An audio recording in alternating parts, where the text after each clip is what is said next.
So now, what about Genesis?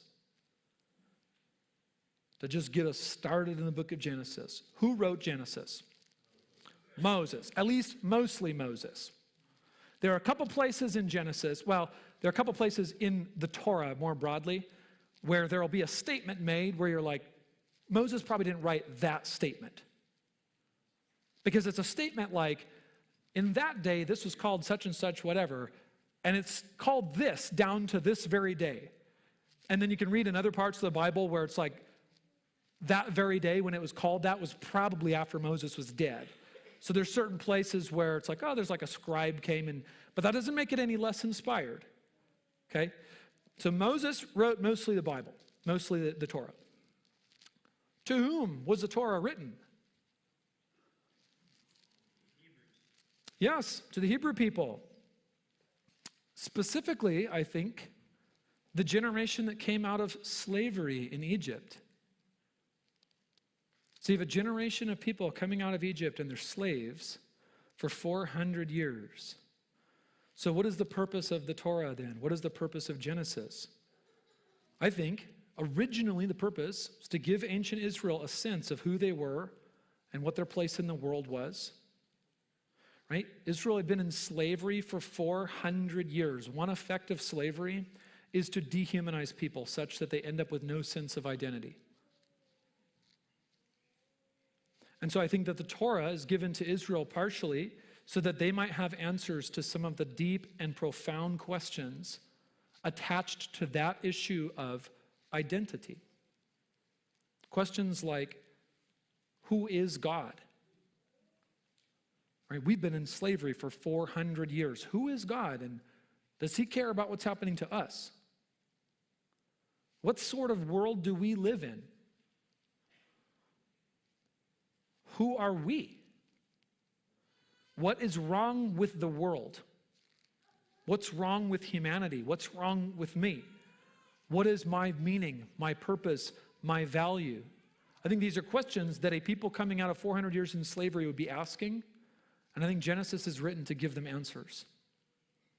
Now, we can understand that and then easily understand that these are the same big questions that all of humanity has always been asking, yes?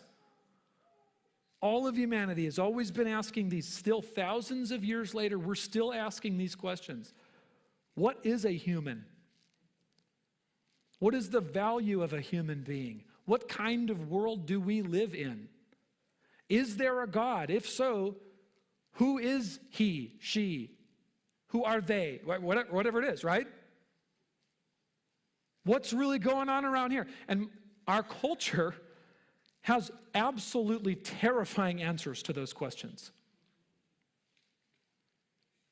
And so as we read Genesis, we're going to see, particularly in the first 11 verses, this grand view of humanity that answers some of those huge questions, but in a way that's pointing to Christ. Now, what sort of genre is Genesis? This gets really tricky. Genesis has multiple genres within it. There's some poetry. There's a lot of narrative. There's this beautiful structure to Genesis and more broadly the Torah. There's a recurring pattern of poem, narrative, story, poem, narrative, story, poem, narrative, story, poem. And what's that all about? It's meant to, like, you have a big story, and then you'll have a poem that retells that story in a way ordinary to poems, in a highly vivid way, and it serves to introduce that to the next part of the story and to connect that piece to the bigger story. So you'll see this pattern. But I would say there is an overarching narrative structure to all of the Torah. And this is the last nerdy term I'll give you today, I promise. And it's called this. This is a genre that I think would be best to work with. Is a narrative typology. What do I mean by that? Typology refers to an intentional pattern that foreshadows a future reality and fulfillment. Okay, so the Greek word tupos, where we get type, means a form or pattern. A prototype, for example, is what? Protos, first. Tupos, pattern. The first pattern. Yes? An archetype, if you're a literature person. What's an archetype? It's a beginning, arche, pattern, type. Pattern. So in Romans 5, Paul uses this word. He says that Adam was a type, a tupos, of the one to come, namely Jesus. So we have evidence that the New Testament exactly saw the Old Testament this way. It is a narrative typology. What does that mean? It means that the narratives of the Old Testament are framed and told in such a way as to create a pattern that points forward into the future. What does this mean for Genesis? It means that the narratives in Genesis record events that we will look at, but they are recorded and written down in such a way as to give clear markers that they are serving as a pattern for something else to come. So let me give you an example of this, and we're going to zoom through this and not look at the text. Think about, who knows about Abraham's story? You know, basically about Abraham's story, basics, okay? So if you can write this down, go look at this yourself later today. If you look at Genesis 12, and you compare the story in Genesis 12 with Genesis 20 and Genesis 26, okay? Look at these 3 chapters. And what you'll find is that all of these narratives, they're stories. But they are conspicuously similar in their themes, their word choice, their style, and their narrative structure. So for example, in Genesis 12 and 26, both of them feature a famine that causes a migration out of the land. Yeah? Abraham, there's a famine, so he goes down to Egypt. In chapter 26, it's Isaac. It's not Abraham, it's his son Isaac. But there's a famine, so he goes to the land of the Philistines. All 3 of these chapters, 12, 20, 26, feature the main character, either Abraham or Isaac, sojourning in a land that is not their land. They're foreigners, and they're traveling through a land that's not theirs. Every one of them features deceit on the part of the main character regarding his wife. You remember where Abraham tells everybody, Sarah's not my wife, she's my sister. He does that in Genesis 12, then he does it again in Genesis 20, and then Isaac does that in Genesis 26. And then, in all 3 of these stories, either blessing or curse comes to the king of the lands in which they're sojourning, depending on how they respond. So Abraham, he goes down into Egypt, and Pharaoh takes Sarah as his wife, and what happens to Pharaoh? He's struck with plagues, him and his entire house. Does this sound familiar?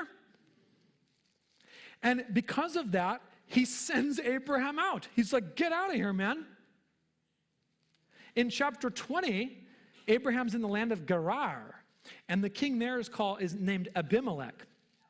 And he has a dream. He also takes Sarah, but he doesn't do anything with her. And he has a dream before he does anything he's going to regret.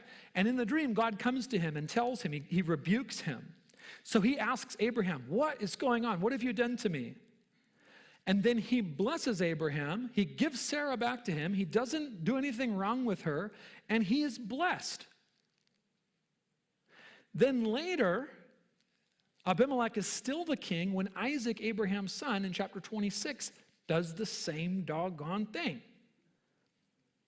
But when Isaac becomes too fruitful and blessed in Abimelech's land, he asks him to leave out of fear.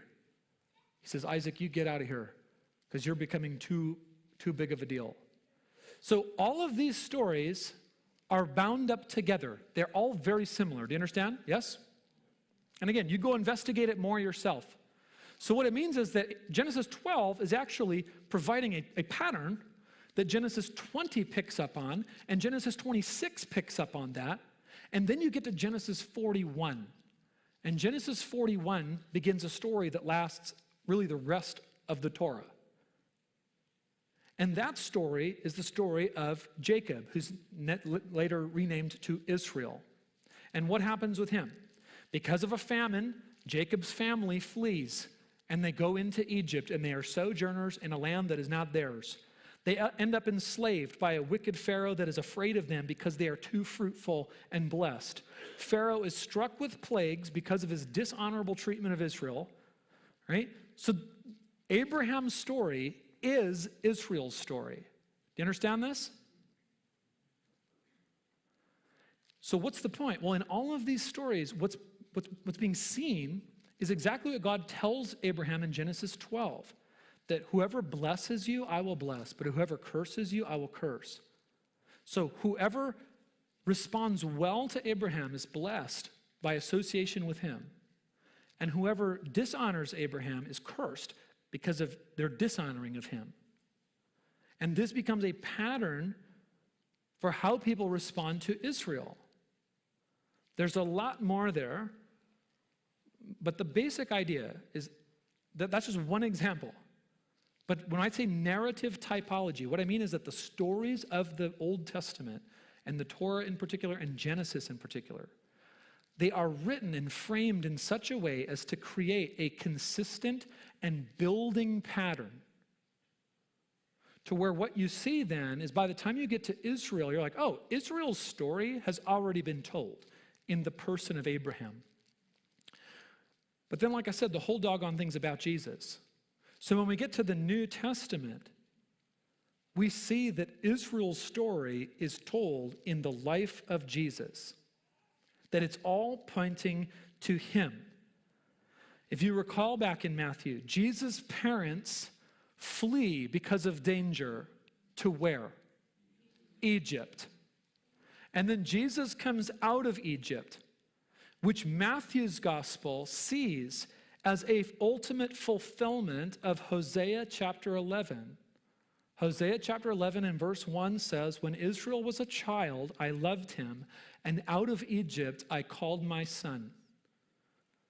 So in Hosea, that is a statement about Israel.